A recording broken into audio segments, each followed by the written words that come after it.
शेतकऱ्यांच्या कर्जमाफीविषयी, बेरोजगारांना रोजगार देण्याविषयी केलेल्या होत्या, याचा कुठेही उल्लेख नाही। उलट मोठी राजकोषीय तूट, महसुली तूट मोठ्या प्रमाणावर असलेला हा अर्थसंकल्प आहे।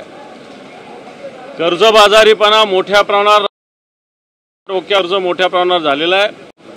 आणि अशा स्थितीमध्ये सरकार तर म्हणतं की आता महाराष्ट्र थांबतो, सरकारला असं म्हणावं लागेल आपल्याला, आम्हाला की कुठे नेऊन ठेवला महाराष्ट्र, अशी महाराष्ट्राची दयनीय अवस्था या सरकारने ठेवलेली आहे। आणि म्हणून हा अर्थसंकल्प जनतेच्या डोळ्यात, महाराष्ट्राच्या जनतेच्या डोळ्यात धूळफेक करणारा आहे, अशा प्रकारची स्थिती आहे। साहेब,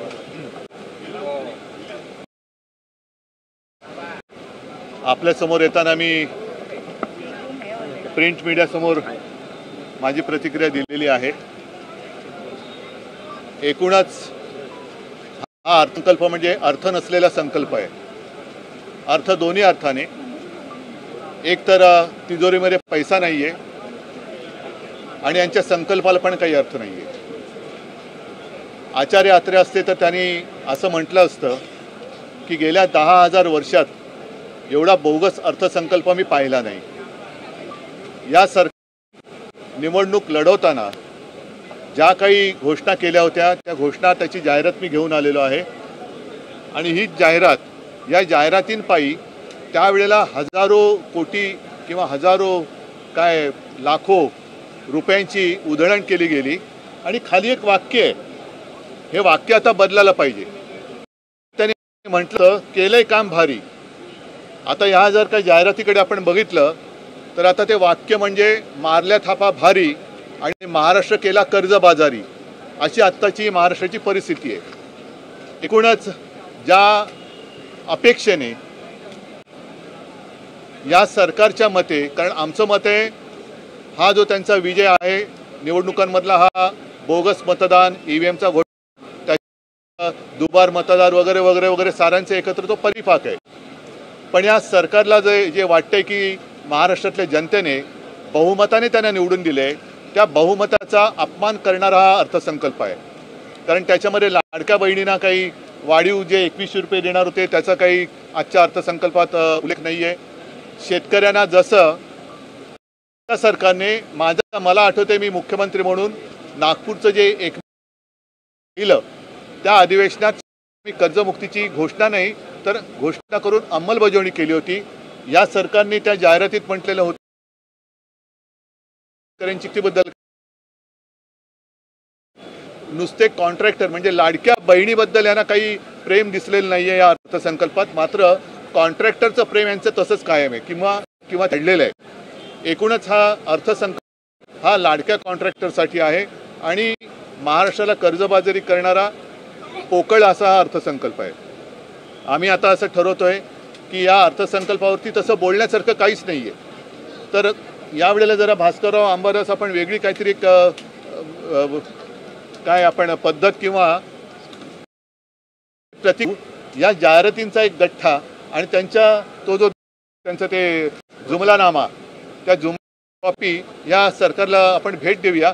बाकी त्याच्यात काही बोलण्यासारखं याच्यातला काही भाग नाही, कारण जी पूर्वी कामं चालू होती त्याच कामात आम्ही पुढे काय करणार आहोत।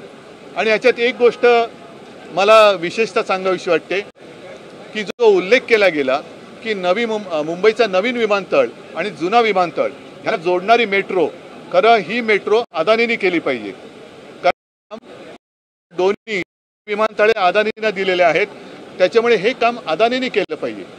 नाहीतर मग की विमानतळ अदानीने दिल्यानंतर तुम्ही म्हणाल की आम्ही धावपट्टी सुद्धा करून देतो, ही गोष्ट म्हणजे शुद्ध धुळफेक आणि लुटबाजी आहे।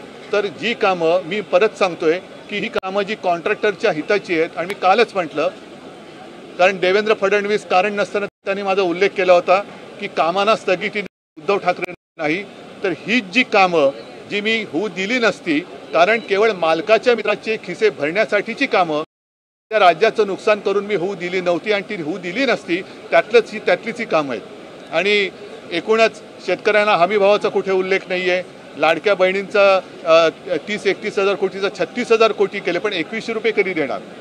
म्हणजेच काय की उद्या सूर्य उगवणार आहे आणि मग सर्वांना प्रकाश मिळणार आहे, ह्याच्यात तुमचं कर्तृत्व काय? बरीच कामं ही सांगितली गेली, पण शिवभोजनबद्दल काय हे सांगितलं गेलेलं नाही आहे. अशा अनेक गोष्टी या अर्थसंकल्पामध्ये नाही आहेत आणि अनेक गोष्टी ज्या अपेक्षित होत्या त्या देखील दिसत नाही. मुख्यमंत्र्यांचं म्हणतात की नाणार प्रकल्पासाठी आम्हाला भांडावं लागतंय, कारण उद्धव ठाकरे यांनी त्याला स्थगिती दिली. आता तो स्थगिती नाही, मी रद्द केला असता तो प्रकल्प, हे ठामपणाने सांगतो. कारण नेमकं हेच आहे की नाणार काय, वाढवण प्रकल्प काय, शक्तिपीठ, त्या शक्तिपीठ महामार्गाला विरोध होतोय. तो विरोध डावलून तुम्ही वरवंटा फिरवण्यासारखा विकास हा करू शकत नाही.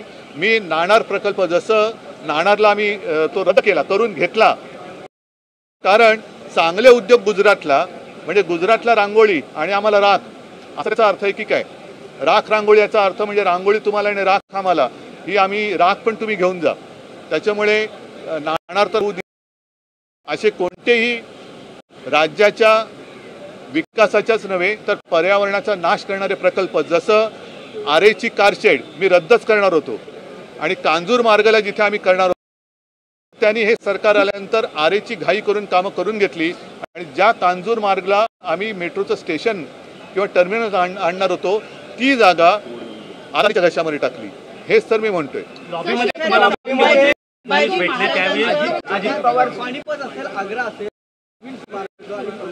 सुरतेला खरं म्हणजे पहिलं स्मारक सुरतेला बांधायला पाहिजे, कारण जे गद्दार इकडे पहिला स्टॉप तिकडे होता, तर तिकडे सुद्धा स्वराज्यासाठी छत्रपती शिवाजी महाराजांनी कशी सुरत लुटली होती हे दाखवणारं स्मारक सुरतेला पाहिजे. आणि ह्यांनी संभाजी महाराज, छत्रपती शिवाजी महाराज यांच्या शौर्याच्या गोष्टी करू नये. त्यांनी इकडे तिकडे जरूर करावी, त्याच्याबद्दल काही मी विरोध करत नाहीये, पण अरबी समुद्रातलं छत्रपती शब्द यांनी काढलेला. मंत्र्यांबरोबर भेट झाली, काही लॉबिंग झालं नाही.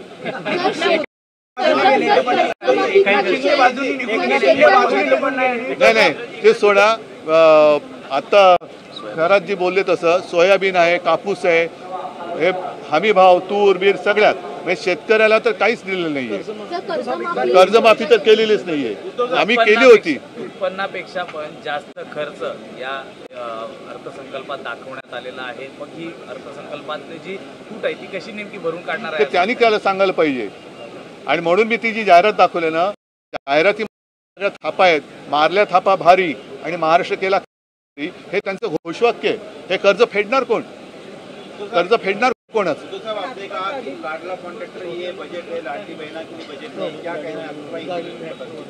जैसे पिछले साल मैंने कहा था कि जरूरत जहाँ हो जरूर करिए, विकास हम सबको चाहिए, लेकिन विकास भी उसका कुछ एक नियोजन होना चाहिए.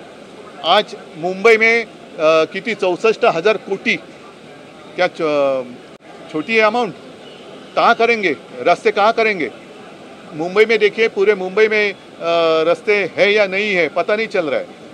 तो नवीन नहीं है, एक सभी जुनी कामांचं त्यांनी मोजून दाखवलं 64. हाँ, और वो भी जो पुराने कामें चल रही हैं वो भी उन्होंने गिना है उसमें. तो ये सारी जो कॉन्ट्रैक्ट है मेट्रो के काम, आज जरूरत है क्या?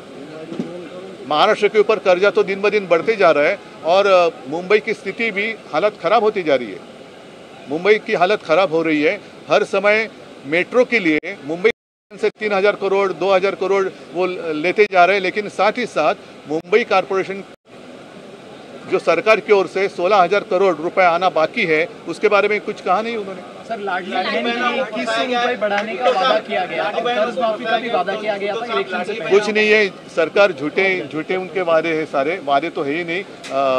जे मराठीत म्हणतो ना की यांचा तो जुमलानामा, तो आम्ही मला वाटतं उद्या पहिल्यांदा त्या जुमलानामा त्या मुख्यमंत्री महोदयांना तो भेट द्या, की तुम्ही जसा आरसा बघता तसा हा जुमलानामा आहे तो बघा आणि मग तुम्ही या अर्थसंकल्पाला उत्तर द्या. ठीक आहे.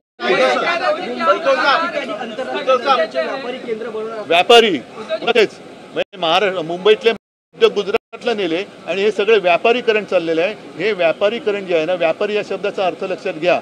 उद्योगधंदे वेगळे आणि व्यापारीकरण वेगळं. हे व्यापार करणारीच लोक आहेत आणि म्हणून यातले जे काही बारकावे आहेत ते लक्षात घेऊन ते बदलणार. म्हणजे व्यापाऱ्यांसाठी, कॉन्ट्रॅक्टरसाठी सगळे सरकार काम करते. गोरगरीब कामगार असतील, शेतकरी असतील, ह्याच्यासाठी काही नाहीये. ठीक आहे, बाकीच्या गोष्टी हळूहळू बोलत जाईल. आजच्या पुरतं एवढं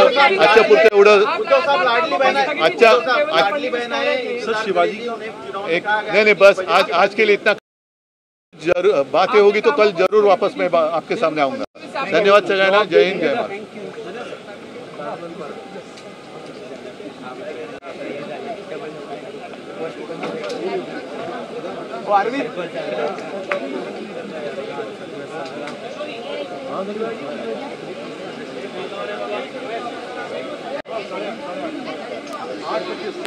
अरे चुना लावला